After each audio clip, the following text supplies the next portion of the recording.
علاوہ پھر یہ مسئلہ بھی یاد رکھیں، اب کیونکہ یہ بات تو ختم ہو گئی کہ ان خاندانوں کو زکوٰۃ نہیں دے سکتے، ان کو فطرانہ نہیں دے سکتے، یہ مال کی بین کچیل ہے اور یہ ان کے شیان شان نہیں ہے۔ اب کیونکہ ان میں بھی غریب ہیں، انہوں میں بھی مساکین ہیں، بیوہ ہیں، یتامہ ہیں، تو اب ان کے لیے کیا کیا جائے؟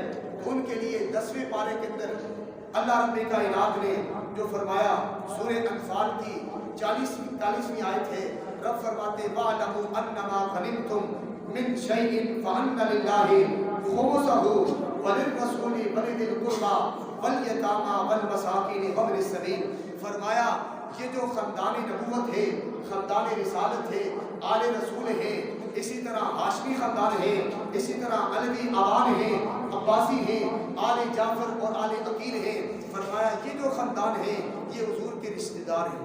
یہ کیا ہے؟ حضور کے رشتہ دار ہیں۔ فرمایا حضور کی آل پر بھی زکوٰۃ نہیں، لیکن ان کا رب کائنات نے مال غنیمت میں خمس رکھ دیا۔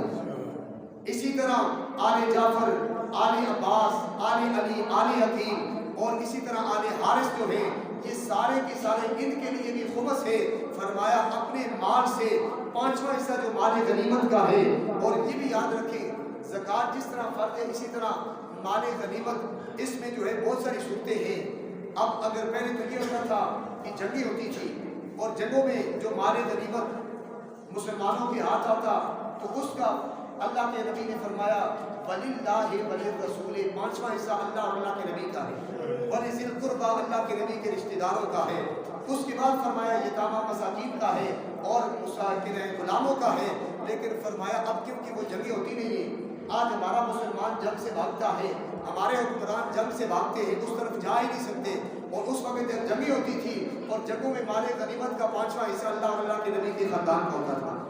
تو اب کیونکہ ہم جو ہے کہ جنگ کی طرف جاتے ہیں، اگر کوئی جنگ کی بات کرتے تو کہتے ہیں یہ تو دہشت گرد ہو گئے، لیکن ہم نے قرآن کو پڑھنا چھوڑ دیا، قرآن کو پس پش رکھ دیا، جہاد کو بھی بھول گئے، اور جس کی وجہ سے آج ہم جو ہے بزدل اور پرلے ترین درجے کے بزدل بن گئے حکمرانوں سمیت۔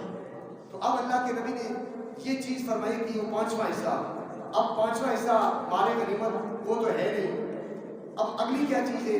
فرمایا زمین کے دفینے جو ہیں، زمین سے جو دفینے نکلتے، مثلا سونا ہے، اسی طرح چاندی ہے، اب وہ جو ہے اس کا 5واں حصہ۔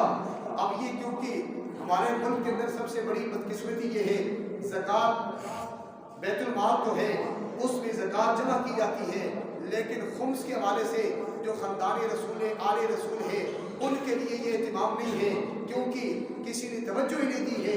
اب جو ہے وہ 5واں حصہ جو دفینے زمین کے نکلتے ہیں، چاہے زمین سے سونا نکلے یا کوئی اور چیز، پیٹرول کے بارے میں اختلاف ہے، اس کے علاوہ اور جو زمین کے دفینے ہیں، فرمایا ان میں سے 5واں حصہ یہ آل رسول کا حق ہے، یہ سید کا حق ہے، اس کے علاوہ یہ عوانوں کا حق ہے، عباسیوں کا حق ہے اور آل جعفر کا حق ہے۔ فرمایا یہ جو خاندان بنو ہاشم ہے ان کا حق ہے، اور ان کا حق ادا کرنا یہ امت پر کیا ہے؟ لازم اور ضروری ہے۔ لیکن آج ہم نے اس چیز کو کیا کر دیا ہے؟ ترک کر دیا ہے۔ زکوٰۃ ہو گئی، عشر ہو گیا، یہ آل رسول کے لیے حرام ہے، آل علی، آل جعفر، آل عباس کے لیے حرام ہے۔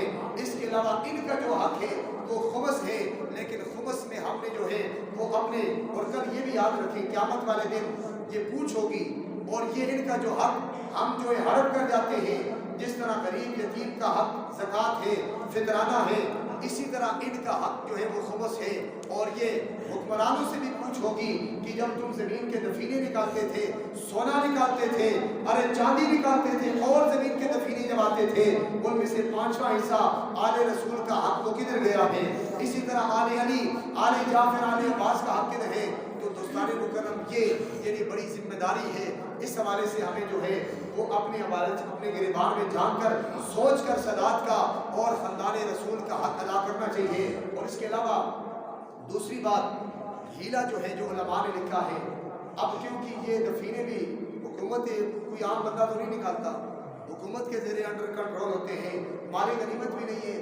اب علماء نے یہ بات لکھی ہے کہ اگر سادات میں سے یا اسی طرح اور خاندان بنو ہاشم میں سے اگر کوئی غریب ہے، یتیم ہے، بیوہ ہے، تو اب اس کی کیسے ہیلپ کی جائے؟ تو فرمایا علماء فرماتے ہیں کہ ضروری نہیں کہ اپنے زکوٰۃ سے اس کو مال دو، بلکہ اپنی جیب سے ہدیہ انہیں کر دو۔